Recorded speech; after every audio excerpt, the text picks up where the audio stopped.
بأدرى سعدنا في الدنيا فوزنا بالأخرى بخديجة الكبرى وفاطمة الزهراء. هيا إلى الإسعاف والعطاء هو أمنة للمختار إنكم بأدرى يا أهيل الجهاد والمنى للفقد والترق والغراب إنكم بأدرى في الدنيا فوزا أخرى بخديجة الكبرى وفاطمة الزهراء والترك والغرب إلى الهمات يا رجال العزبات يا جمال الحملات إنكم بأدرى يا أهل بيت المختار علي المقدار اشفعوا للمهر إنكم بأدرى سعدنا في الدنيا فوزنا بالأخرى بخديجة الكبرى وفاطمة الزهراء يا بيت الهادي قدوتي وسيادي أجزلوا لزادي إنكم بأدرى قدركم رافعا وعطاكم هطال وسناكم ذهبا أرسلوا لنهرا سعدنا في الدنيا فوزنا بالأخرى بخديجة الكبرى وفاطمة الزهراء أنتم خير الناس جودكم يشفي الباس اشفعوا للقساس إنكم به أدرى خديجة أمي لهمي أجزلي لقسمي إنك بأدرى سعدنا في الأخرى بها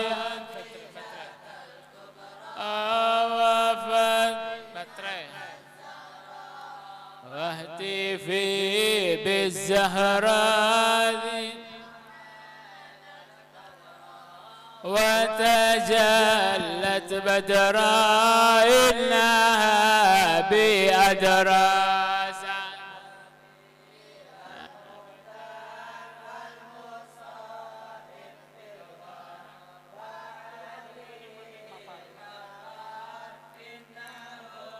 بأدرى سعدنا في الدنيا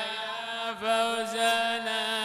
في الأخرى بخديجة الكبرى وأهل شيب المعلى والتي في أعلى حي تلك إنها بأجرى وبحق السبطين نون العين وبجاه العمين إنهم برأس عدنا في الدنيا فوزنا في الأخرى بحديث الكبرى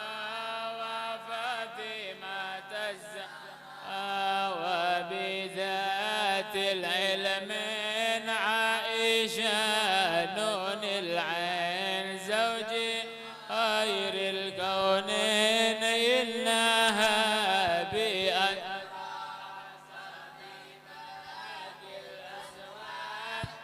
طيبات الأرج مغنية المحتاج إنه أجرى سعدا فوزانا في الأخرى بخديجة الكبرى وفاطمة الزهراء يا الله يا الله يا الله يا الله يا حنان يا منان يا الله يا الله يا قديم الإحسان يا الله يا الله بحر جودك مليان يا الله يا الله جد لنا بالغفران يا الله يا الله ربنا نسترضيك يا الله يا الله ربنا نستعفيك يا الله يا الله ولنا ظن فيك يا الله يا الله يا رجال الإيمان يا الله يا الله لا تخيب رجي يا الله يا الله تتبع بجلاتي يا الله يا الله لم يزال في الداجي يا الله يا الله قائلا يا حنان يا الله يا الله بعديم الأسماء يا الله يا الله والصفات العظمى يا الله يا يا الله الله والملائكة معا يا الله الله يا الله وبجاه القرآن يا الله يا الله نبي يا الله جل أمي يا الله يا الله والبتول الحد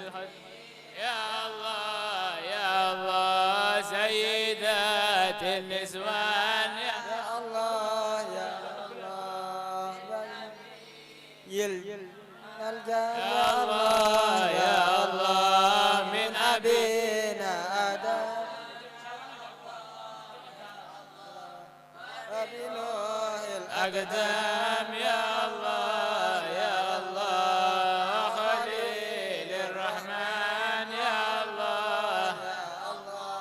بالنبي بن مريم يا الله يا الله وبها دون الأكرام يا الله يا الله وبجاه دون الآن يا الله يا الله النبي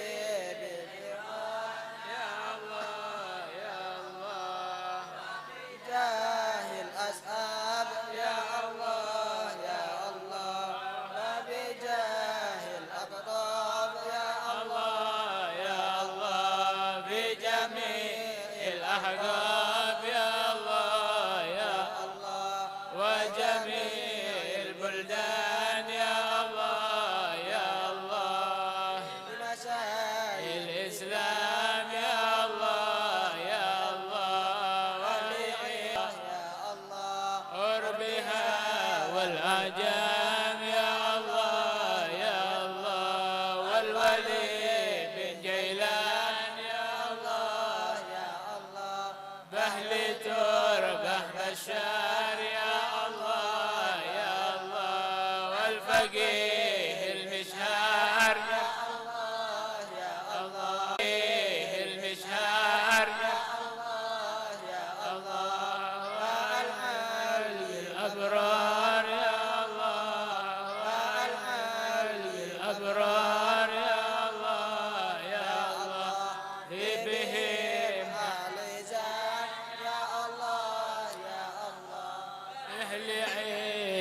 اليوم يا الله اطلبوا للغفران يا الله اطلبوا للغفران يا الله يا الله وبشيخ المشهد يا الله ابن ناصر أحا يا الله والمشايخ لهم زان يا الله يا الله يا ربي يا الله يا الله ربي فرح قلبي يا الله يا الله بالرضا والغفران يا الله يا الله جد لنا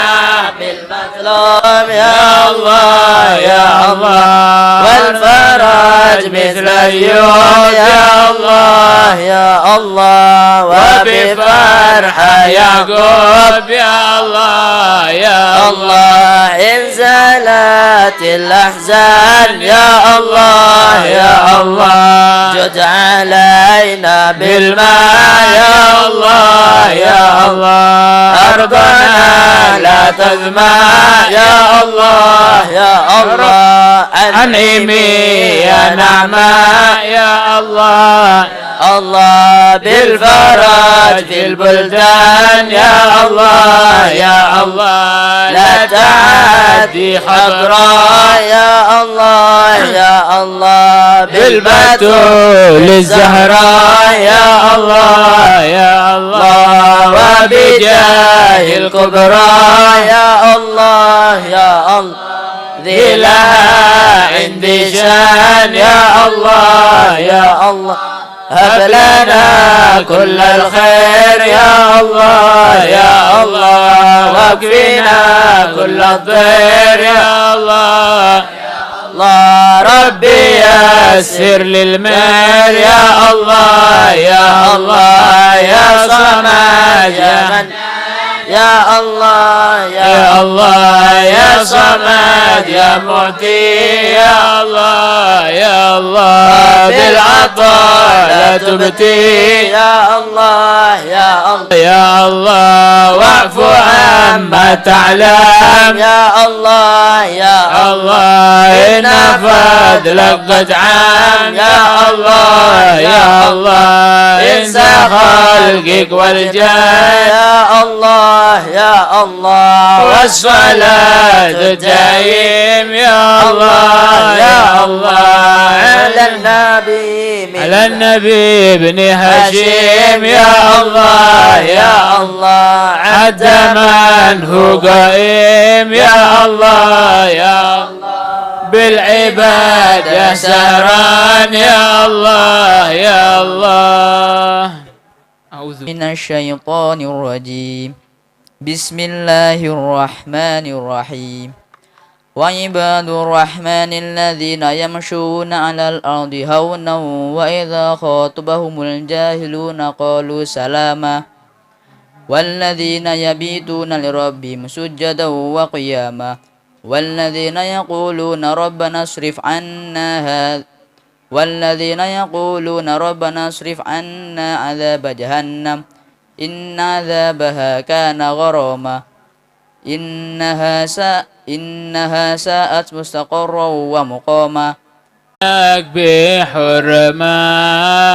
سيدتنا خديجة زوجة المصطفى عاجل لنا بالفريجة ربي سال بحرمة سيدتنا خديجة زوجة المصطفى عاجل لنا بالفريجة رب الأرباب غفار الذنوب الثقيلة رب الأرباب ذي يعطي عطايا جزيلة رب الأرباب ما لي غير طه وسيلة والبت للتي ما طاولتها طويلة رب سلك بالحرمة سيدتنا خديجة زوجة المصطفى عاجل لنا بالفريجة وأم هذه غدت للدين ذلا ذليلا والذي في غد يسقي على الحوض جيلا والحسن والحسين أهل الصفات الجميلة والأئمة 12 هجروا في سبيله رب سلك بحرمة سيدتنا خديجة زوجة المصطفى عاجل لنا بالفريدة هاجروا من بلاد الله موت خليلا يوم شافوا العرب كلنا حامل صميلا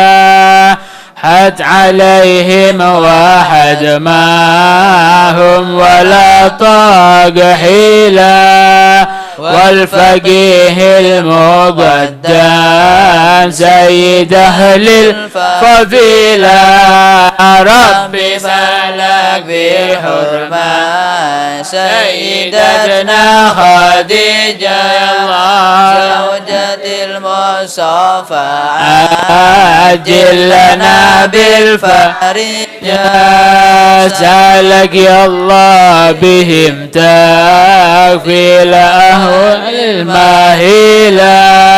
فرج الكرب إن الكرب يشعل شاعلا وافرح القلب إن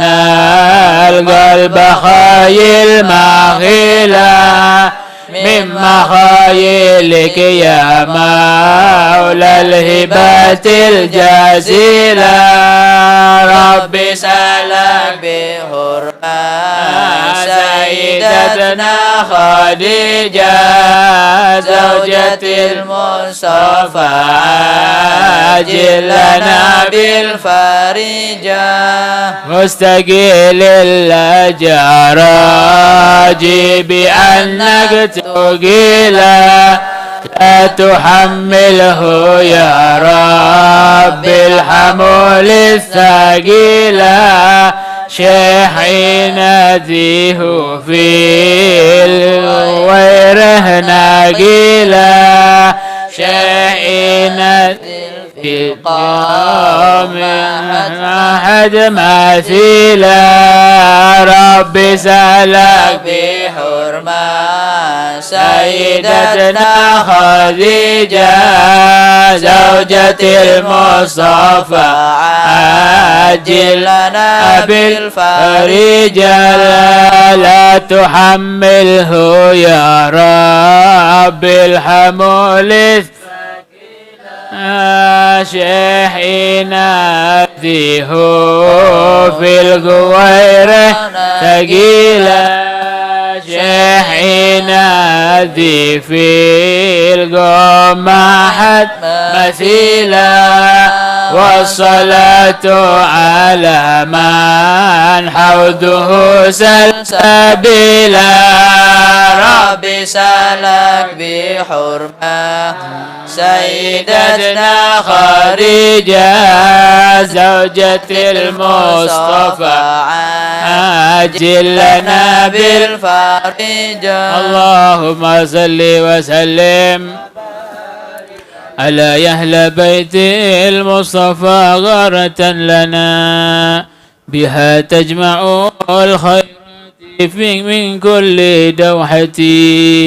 ونكفى بها الأضرار والشر كله ونحظى بقرب المصطفى في الحظيرة وتشملنا الألطاف من كل موطن وفي كل حال في الدنيا والآخرة سلالة أشراف لهم خير نسبة بفاطمة الزهراء وأصل خديجتي فأكرم بهم واسلافهم وارتفاعهم إلى أحمد الهادي ختام النبوة إذا دكت فالزم جاههم متوسلا إلى الله تعطى كل فضل ومنتي ولذ ببني علوي وسرهم القوي توسل إلى المولى بأكرم عترتي ألا يا رجال الله يا من بهم لنا جميع المنى من كل فضل ورحمة إذا زاد عند الموت كربي وشدتي ولم يبق إلا عفو ربي ونيتي فمذ رجائي منكم بمعونة ولطف وأنس عند يأسي وغي لعل من المولى تفيض هواطل بنظرة سعد من رضاء ونفحة تزيل بيوث من هوامع فضله تعم أصولا والفروع وجيرتي وحب وسهر وصاحب ومد بإحسان وقرب وقدرتي وللمسلمين الكل في كل مربع لطائف إفضال وعفو ورحمتي ويا أهل مكة والبقيع وبلدتين بأوصى بلاد الشام في خير بقعتي ويا أهل بشار أنتم خير عصبة وحسن سلوك في معالي الطريقة وأهل البرازخ من رجال ونسوة وأعيان أهل الله في كل تربة ومن حل في أقطارنا وبلادنا وأودية الإسلام في كل بلدة ومن ذكروا في مشرع ومناقب ومجمع أحباب وروض وبرقة إليكم توجهنا فقوموا بجاهكم ومنوا علينا منكم بشفاعتي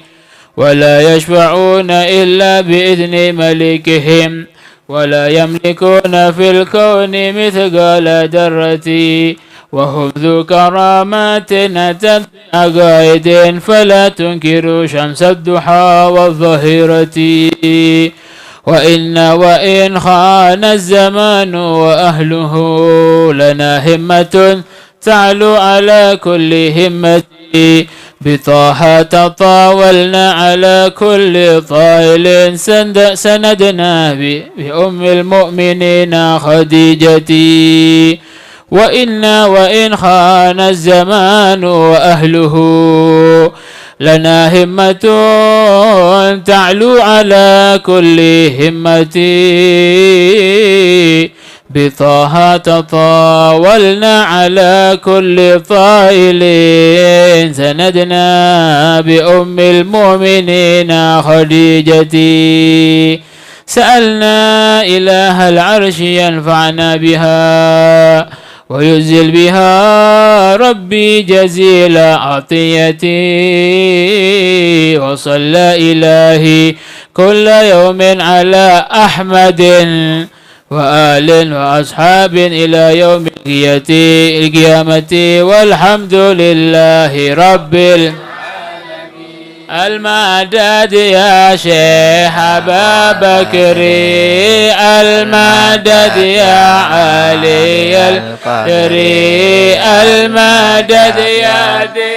سكن عناد المدد المنصب العالي المدد يا شيخ أبا بكر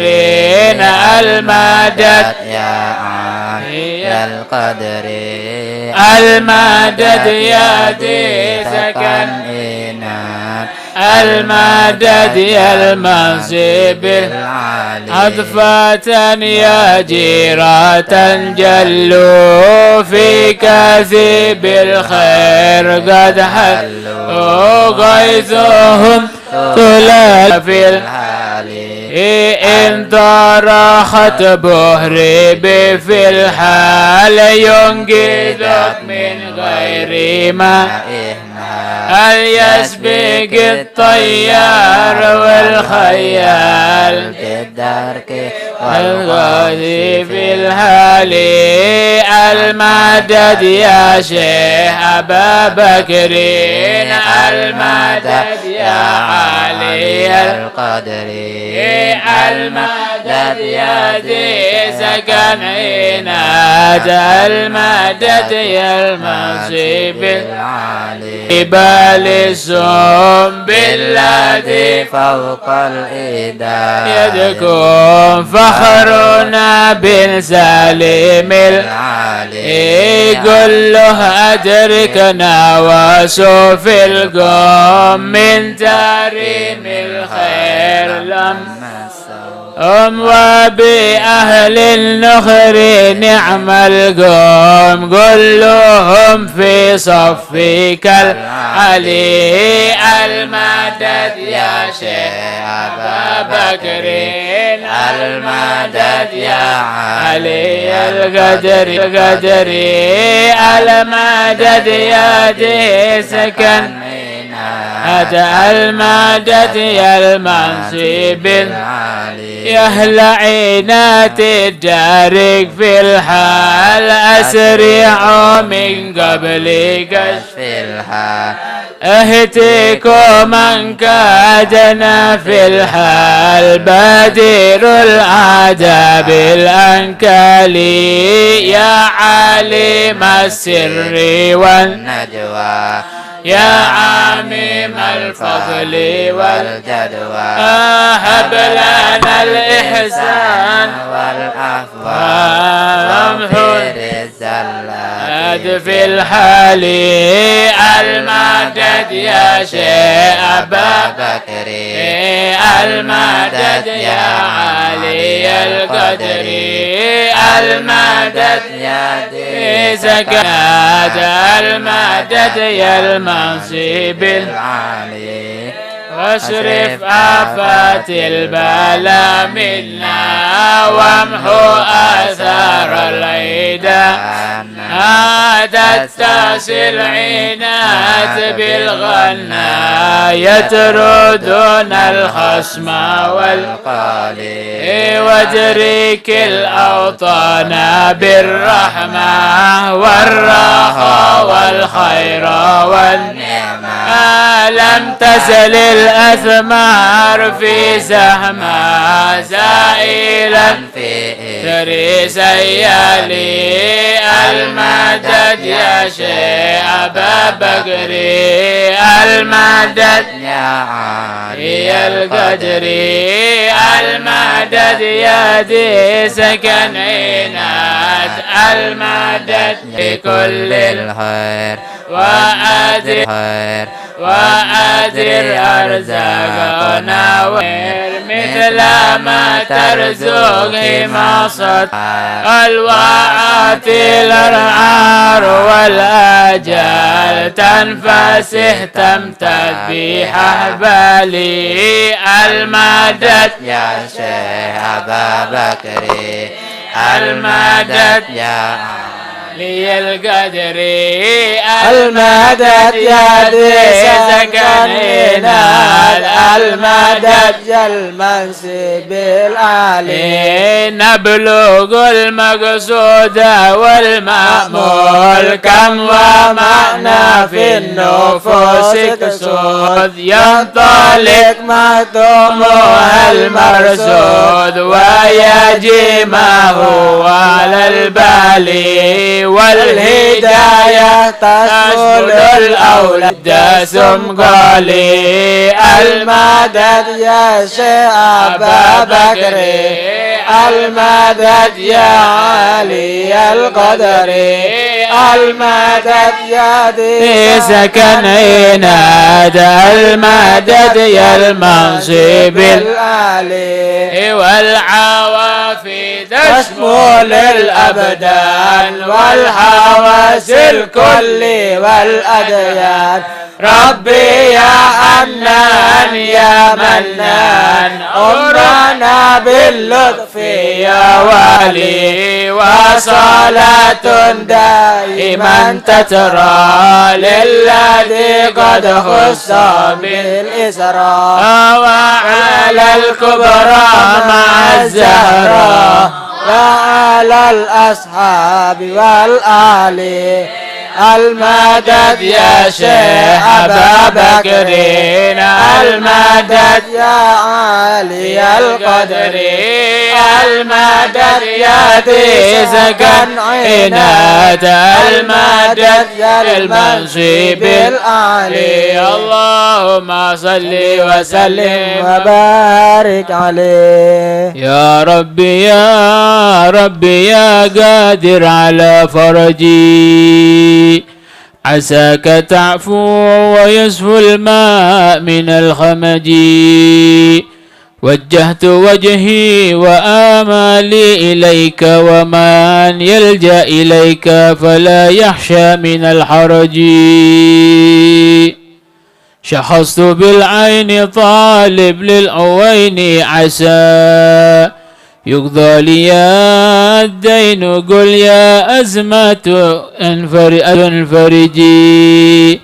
وقلت يا حي يا قيوم يا صمد أدرك إلهي غريقا خاض في اللجج شخصت بالعين طالب للعوين عسى يقضى لي الدين قل يا أزمة فرجي وقلت يا حي يا قيوم يا صمد أدرك إلهي غريقا خاض في اللجج وقد تشفعت بالمختار سيدنا والأنبياء من أتوا للناس بالحجج والآل والصحب والأتباع قاطبة والسيد اهدي إلى دار القوير اهتجي خديجة الصدق أم المؤمنين والبقيء وسكان السماء ومن في الأرض من صالح في القاع مندرجي وكم عنايات في عينات قد ظهرت مولى الكثيب وكم وسط الكثيب تجي أبواب فضلك يا ربي وقفت بها لا أبرح الباب حتى تصلحوا عوجي والحمد لله رب العالمين نتوسل بالحباب والبتول المستطاب والنبي ثم الصحابة فعسى دعوى مجابة نتوسل بالحباب والبتول المستطاب والنبي ثم الصحابة فعسى دعواه نتوسل بالحبابة والبتول المستطابة والنبي ثم الصحابة فعسى دعواه مجابا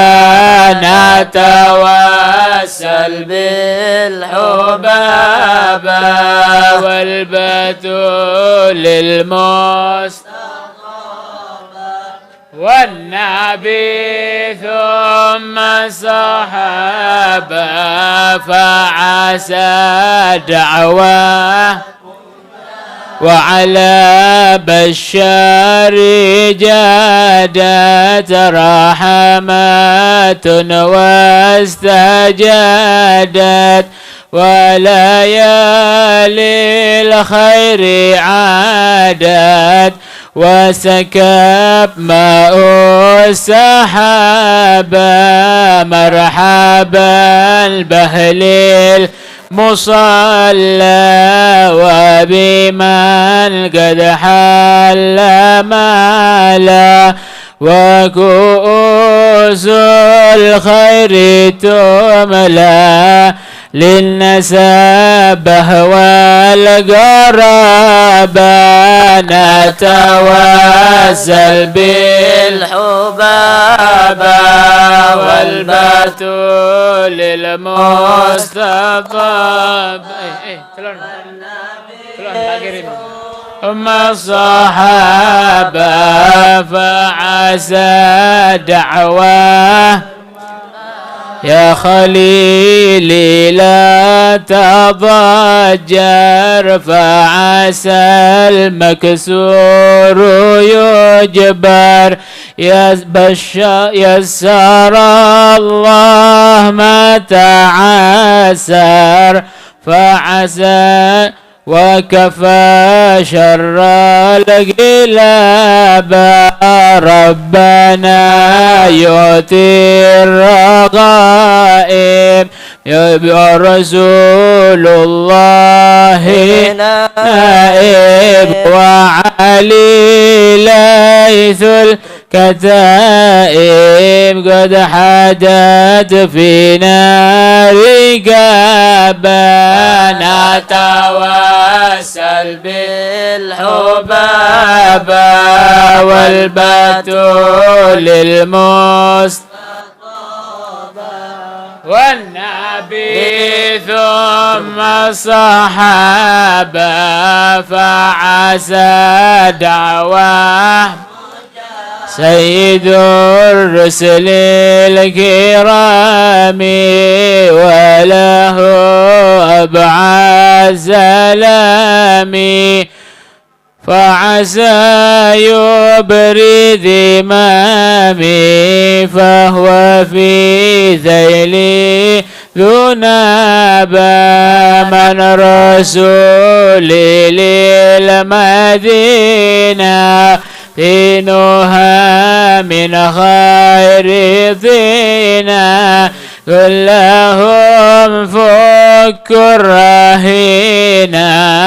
ما نخاف الانقلاب نتوسل بالحبابة والبتول المستطابة والنبي ثم فعسى دعوى مجابة وعسى بالمروتين بيقر الله عيني قل لهم يقضون ديني لا يراوعني حسابا إنني في الله راجي لم أزل بالباب لاجي فعسى يصلح عواجي ويسهل لي صعابا نتوسل والسلب الهبابة والبتول المستطابة والنبي ثم الصحابة فعسى دعواه مجابة ربي واستر للقبيح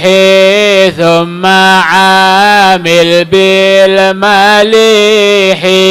بالملائك في الصفيح في سماوات الحجاب بالنبي زين الوجود وخديجة وجدودي والمقدم والعمود يفتح الرحمن بابا نتوسل بالحبابة والبتول المستطابة والنبي ثم الصحابة فعسى دعوى مجابة بالنبي زين الوجود وخديجة وجود قدام والعمود يفتح الرحمن بابا نتوسل بالحبابة والبتول المستطابة والنبي ثم الصحابة دوام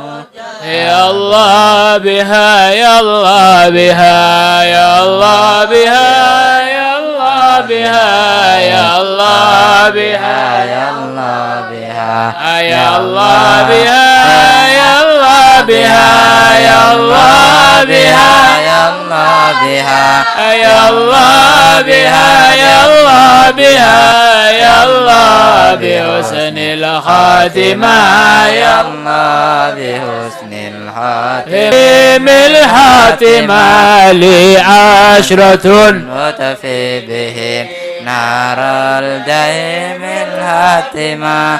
المصطفى والمرتضى المصطفى والمرتضى وابنائهما وفاطمة وابنائهما وفاطمة بها يا الله بها يا الله بها يا الله بها يا الله بها يا الله بها يا الله بحسن الخاتمة يا الله بحسن الخاتمة وخديجة الكبرى التي للمعالي عالمة وخديجة الكبرى التي للمعالي عالمة وبعائشة ذات الجمال أم الكمال العالمة وبعائشة ذات الجمال أم الكمال العالمة وبحق أزواج النبي الفاتحات الخاتمة وبحق أزواج النبي الفاتحة الخاتمة وببنت عمران أمي وببنت عمران أمي سلام تزلي راحمة يا الله بحسن الخاتمة وبآسية من أصبحت من كل هول سالمة وبآية الله بحسن الخاتمة ومخيرتي وذخيرتي في الحشر يوم الطمة ومخيرتي وذخيرتي في الحشر يوم الطمة وكذاك في الدنيا إذا وكذاك في الدنيا إذا دهت الهتوب القاسمة يا الله بحسن الخاتمة وبنات القائمة قلت بنا والمسلمين قلت بنا والمسلمين من كل عين لما يا الله بحسن الخاتمة ومن الردى ومن الردى ومن المصائب عما ومن الردى ومن الردى ومن المصائب عما وعليهم يا ربنا وعليهم يا ربنا وإنك سلام دائما يا الله بحسن الخاتمة ثم صلاة على الذي خصصته به طالما ثم صلاة على الذي خصصته بمكالمة يا الله بها يا الله بها يا الله بها يا الله بها يا الله بحسن الخاتمة يا الله بحسن الخاتمة يا الله بها يا الله بها يا الله بها يا الله بها يا الله بها يا الله بها يا الله بها يا الله بها يا الله بها يا الله بها يا الله بها يا الله بها يا الله بها يا الله بها يا الله بحسن الخاتمة يا الله بحسن الخاتمة. بسم الله الرحمن الرحيم. الفاتحة للحضرة المحمدية والعزامات الصديقية وكافة من شملته دائرة النبوة الصديقية الفردية القطبية والغوثية والغوثية وسائر أهل المحبة والمحبوبية من صالح البرية والصالحات من كل حورية بهية والآل والأصحاب والأتباع والذرية والسابقين الأولين من المهاجر والأنصار ومن تبعهم بإحسان والصدق النية والأزواج الطاهرات خصوصا خديجة الكبرى الرضية فاطمة المرضية وأهل بيعة الرضوان والأحودية والبدرية وكفة الأودية الحضرمية وشعابها وبهادها والوثية وأهل الترب المكية والمدنية والقدسية الشامية والمصرية والمغربية والعراقية والحجازية واليمنية والهندية والسندية والجاوية والحبشية وسائر الذاكرين الله وسائر الذاكرين الله بالألسن العربية والعجمية أن الله يبلغنا بجاههم الأمن والأمونية ويدفع عنا البلية ويعاملنا بالألطاف الخفية واجعل كل حاجة مقضية ويسلك بنا سبيل الاستقامة على الطريق المحمدية والسيرة العلوية ويملأ قلوبنا بكمال الرحمة والنصح للراعي والرعية ويأمر هذه الجهات المذكورات بالعدل والعلم والصلاح والفوز والهدى والفلاح واجعلها آمنة رخية وارزقنا التوبة الخالصة والهداية والمغفرة والتحقق بحقائق الإيمان والإيقان وجميع العلوم اللدنية والأسرار الإلهية والموارث المحمدية والمعارف الحقانية وكمال النيات والخلافة عن الله وعن رسوله وحسن العقائد السنية على هذه النية وإلى حضرة النبي سيدنا محمد صلى الله عليه وسلم بسر أسرار الفاتحة. أعوذ بالله من الشيطان الرجيم. الحمد لله رب العالمين الرحمن الرحيم مالك يوم الدين إياك نعبد وإياك نستعين اهدنا الصراط المستقيم صراط الذين أنعمت عليهم غير المغضوب عليهم ولا الضالين آمين. يا ربنا اعترفنا بأننا وأننا أسرفنا لا لفظ أسرفنا فتوب علينا توبة توسل واستر لنا العورات وآمن الروعات واغفر لوالدينا ربي وموالدينا والأهل والإخوان وسائر الخلان وكل ذي محبة أو جيرة أو صحبة والمسلمين أجمع آمين ربي فضلا وجودا منا لا باكتساب منا في المصطفى الرسول نرضى بكل بالمصطفى الرسول نهضى بكل سول بالمصطفى الرسول نهضى بكل سول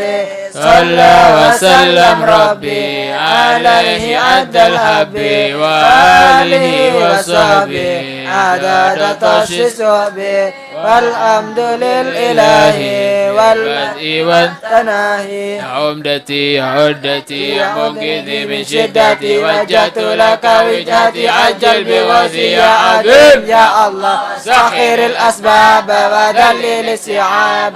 طلعنا الأبواب بالنصر منك يا كريم يا الله رد كيد الكائد وكل طاغ مريد وحسد معاند بحق سر ضاسم يا الله يا عمدتي يا عدتي يا منقذي من شدتي وجهت لك وجهتي أجل بغوثي يا عظيم يا الله وسخر الأسباب ودليل السحاب طلعنا الأبواب بالنصر منك يا كريم يا الله ورد كيد الكائد وكل طاغ مريد وحسد معاند بحق سر قاسم يا الله يا عمدتي يا عدتي يا منقذي من شدتي وجهت لك وجهتي أجل بوثي عظيم يا الله سخير الأسباب وذلل السحاب وافتلنا الأبواب بالنصر منك يا كريم يا الله ورد كيد الكائد وكل طاغ مريد وحاسد معاند بحق سر طاسم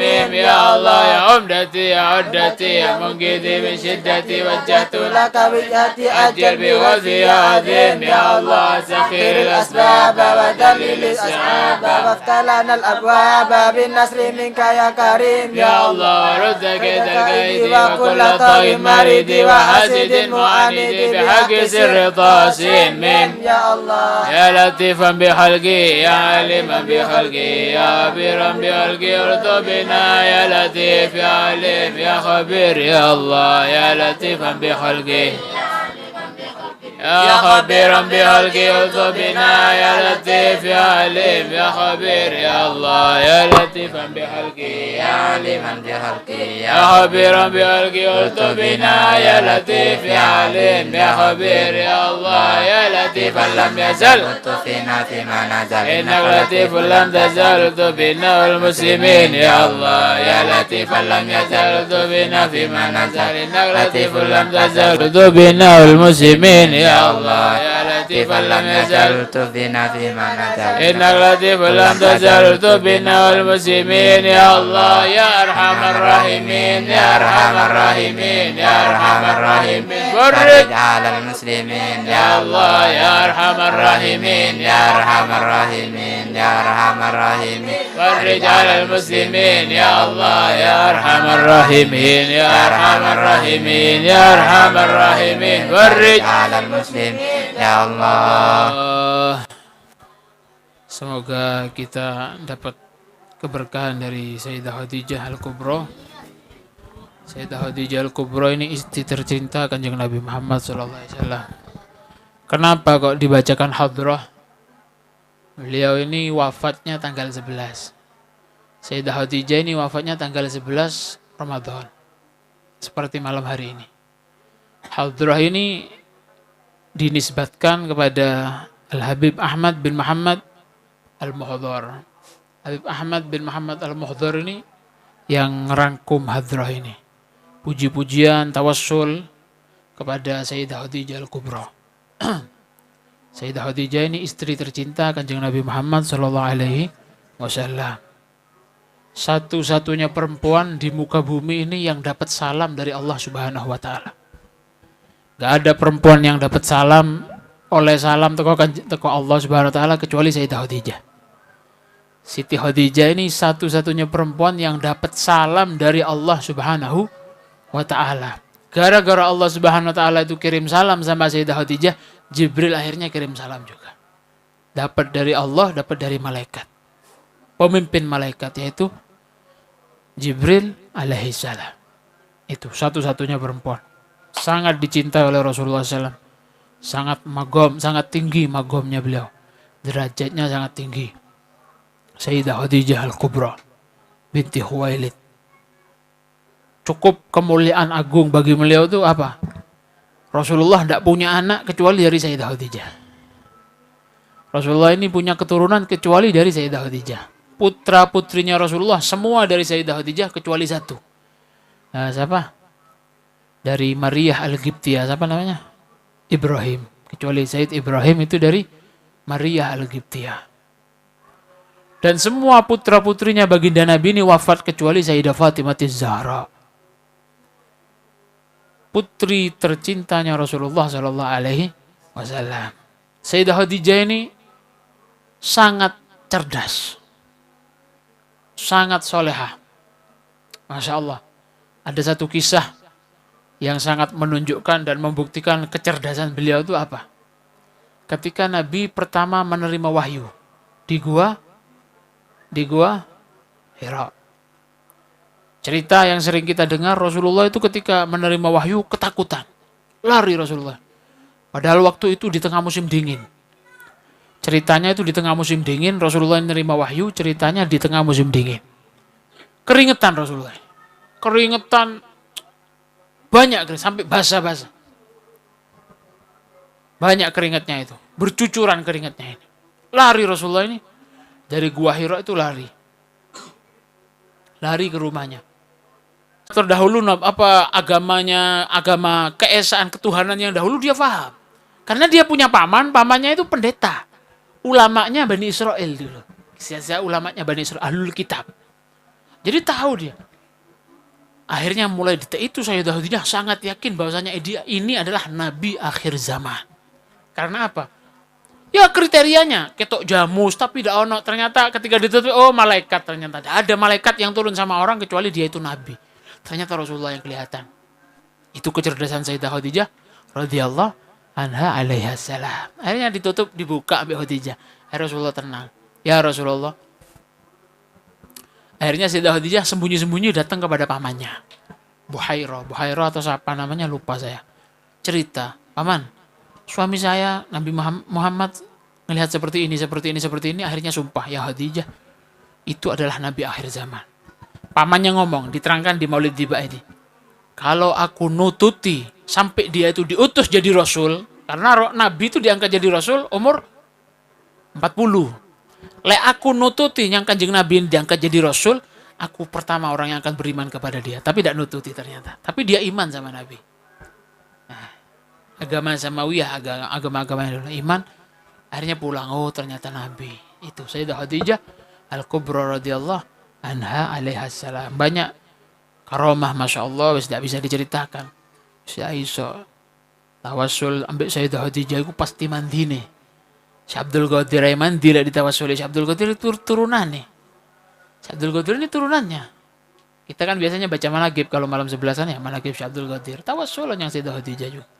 Si Abdul Qadir ini turunannya, apalagi uminya, apalagi neneknya. Jadi seperti itu radhiyallahu anha. Semoga kita dapat barokahnya semua. Semoga barokahnya itu dikirim oleh Allah Subhanahu wa taala kepada kita, keluarga kita semuanya, anak-anak kita, saudara kita, dan semoga di malam hari ini, malam ganjil Mandar Muko, kumpuli kita semua yang menyaksikan, yang hadir atau yang mendengarkan, semoga malam hari ini duduknya kita berhadrah ini membaca hadrah tawassul dengan Sayyidah Khadijah, dengan para aulia, solihin, anbiya dan lain-lainnya. Semoga termasuk salah satu amal ibadah yang diterima, termasuk salah satu bentuk menghidupkan malam-malam Ramadan dan diterima oleh Allah. Semoga jadi lantaran sebab kita mendapatkan Lailatul Qadar. Amin Allahumma amin. Rabbana atina fid dunya hasanah wa fil akhirati hasanah qina adzabannar. Wal afu minkum. Wassalamualaikum warahmatullahi wabarakatuh. Al-Fatihah.